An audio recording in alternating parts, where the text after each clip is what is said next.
memiliki umur yang panjang, termasuk sahabat yang paling terakhir meninggal di kota Basra, Irak.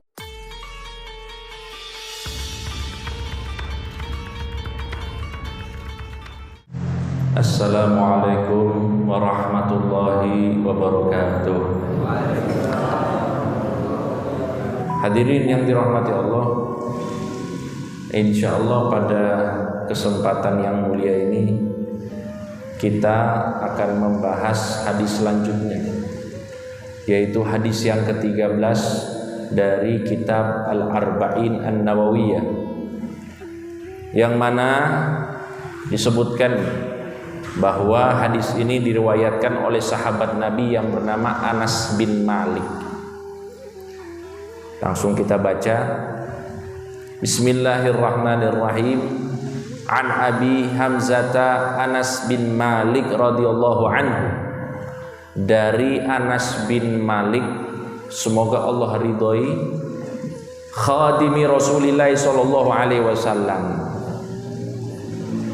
yang mana beliau ini adalah khadim, adalah orang yang khidmat kepada Rasulullah sallallahu alaihi wasallam. Anin Nabi sallallahu alaihi wasallam, dari Nabi Muhammad sallallahu alaihi wasallam qala, Nabi bersabda, la yu'minu ahadukum, tidak beriman salah seorang di antara kalian, hatta yuhibba li akhihi ma yuhibbu li nafsihi, hingga dia itu menyukai untuk saudaranya apa yang dia sukai untuk dirinya sendiri. Inilah teks hadis dari apa yang disabdakan oleh Nabi Muhammad sallallahu alaihi wasallam. Hadirin yang dirahmati Allah, sebelum saya bahas isi dari teks hadis ini, mari sama-sama kita mengenal siapa itu Anas bin Malik. Dan Anas bin Malik ini termasuk sahabat Rasulullah sallallahu alaihi wasallam yang mendapatkan keistimewaan dari Rasulullah. Sebab apa? Sebab beliau ini adalah khadim, adalah orang yang khidmat, yang tinggal bersama dengan Rasulullah sallallahu alaihi wasallam. Yang mana di dalam riwayat disebutkan bahwa Anas bin Malik ini pertama kali berjumpa dengan Rasulullah sallallahu alaihi wasallam pada saat Rasulullah hijrah dari Mekah ke Madinah. Yang mana pada saat itu Rasulullah sallallahu alaihi wasallam disambut oleh banyak orang, oleh kaum Ansor, penduduk Madinah pada saat itu.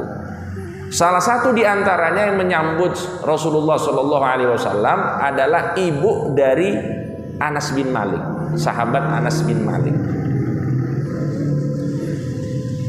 Kemudian apa yang terjadi? Anas bin Malik ini ditawarkan oleh ibunya, wahai Rasulullah, ini saya punya anak.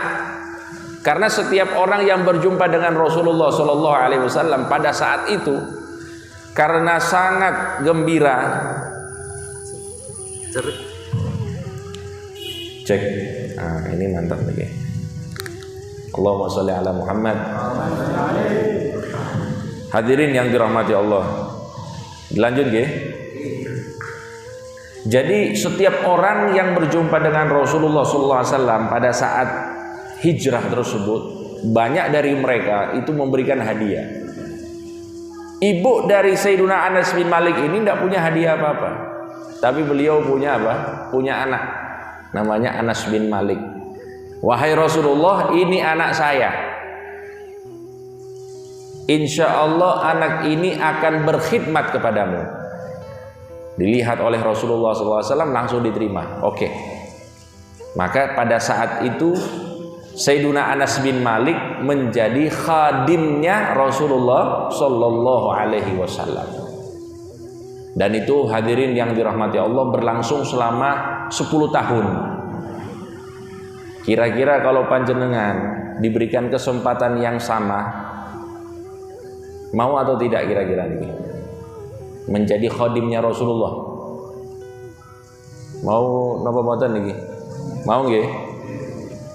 Jangankan jadi khadim Rasulullah, jadi khadim orang soleh saja kita mau. Apalagi menjadi khadimnya pemimpin orang soleh Rasulullah Sallallahu Alaihi Wasallam. 10 tahun yang dilewati oleh Sayyiduna Anas bin Malik, ada banyak kesan yang beliau rasakan. Apa itu? Di antaranya disebutkan bahwa Rasulullah Sallallahu Alaihi Wasallam itu tidak pernah bertanya tentang apa yang aku lakukan. Kenapa kamu lakukan itu? Dan tidak pernah bertanya tentang apa yang aku tidak lakukan. Kenapa kamu tidak lakukan itu? Niki agak beda dengan kita, nggih. Kalau kita ini banyak dari kita ini sifatnya kalau sudah punya khadim atau misalnya ART, bukan ART, apa namanya ini? ART nggih. Asisten rumah tangga, itu sudah kayak bos. Tapi Rasulullah Shallallahu Alaihi Wasallam tidak demikian, hadirin yang dirahmati Allah. Kalau misalnya Sayyidina Anas bin Malik melakukan ini, ya sudah dibiarkan, tidak ditanya kenapa kamu lakukan ini. Kalau beliau tidak melakukan, beliau Rasulullah Sallallahu Alaihi Wasallam tidak mengatakan kenapa kamu tidak melakukan ini. Dan tidak pernah, kata Sayyidina Anas bin Malik, Rasulullah Sallallahu Alaihi Wasallam membentak diriku. Tidak pernah Rasulullah Shallallahu Alaihi Wasallam itu mencaci maki diriku. Tidak pernah diriku itu dipukul oleh Rasulullah Shallallahu Alaihi Wasallam.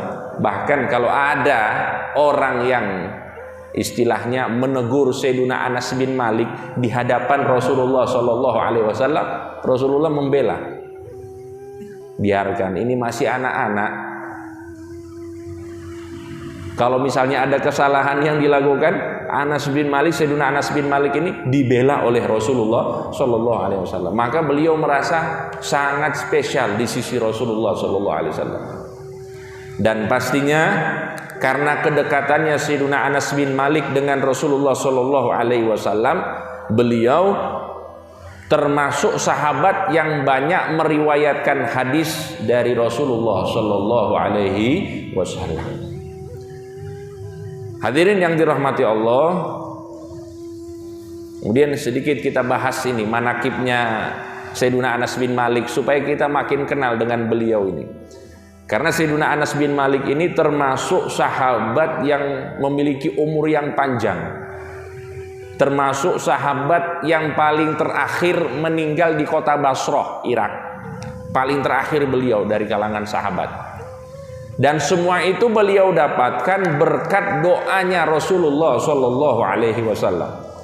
Atau ketika Sayyidina Anas bin Malik, ya sebagaimana kita pada umumnya, kalau kita berjumpa dengan orang soleh,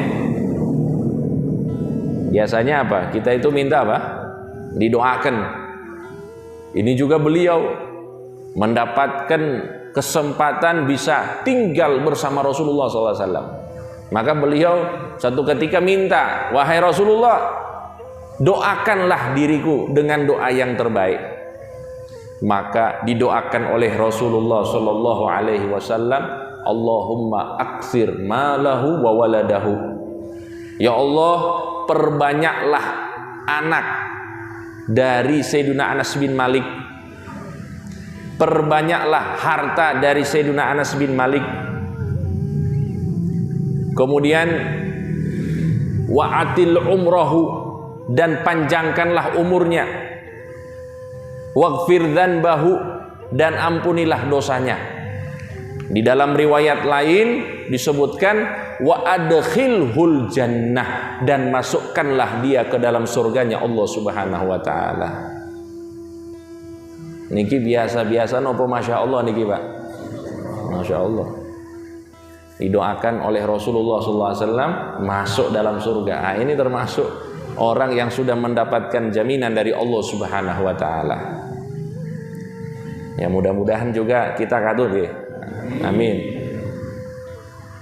Kata Sayyidina Anas bin Malik ketika beliau sudah di usia senja, beliau mengatakan begini, memang doa Rasulullah Shallallahu Alaihi Wasallam kepada diriku sangat-sangatlah terjadi. Pertama, aku memiliki banyak anak. Terbukti iya, saya hidup saat ini. Pada saat itu beliau umurnya 90 atau 100 tahun. Nah, ini yang doa yang ketiga tadi. Diberikan panjang umur oleh Allah. Umurnya itu 90, di dalam riwayat lain 100 tahun. Setelah itu kata beliau, saya saat hidup ini memiliki anak keturunan yang tidak kurang dari 125 anak dan cucu. 100 berapa Pak? 25. Jenengan kira-kira berapa sekarang anak cucunya? Ya 10 mungkin ya. Sudah dikumpulkan anak cucu 10. Kalau beliau 125. Berkat doanya Kanjeng Nabi Muhammad sallallahu alaihi wasallam dapat barokah doa.